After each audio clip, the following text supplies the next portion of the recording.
So this is not going to be like my normal videos.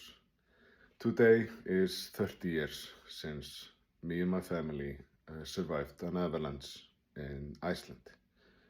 14 people lost their life, 8 of them were children. And I can show you some pictures from it now. As you can see from these pictures, the white arrow is pointing at our house, and the next to us got destroyed. Here you can see also where our house is quite buried due to the snow. And It's a sad day, but also a day to celebrate.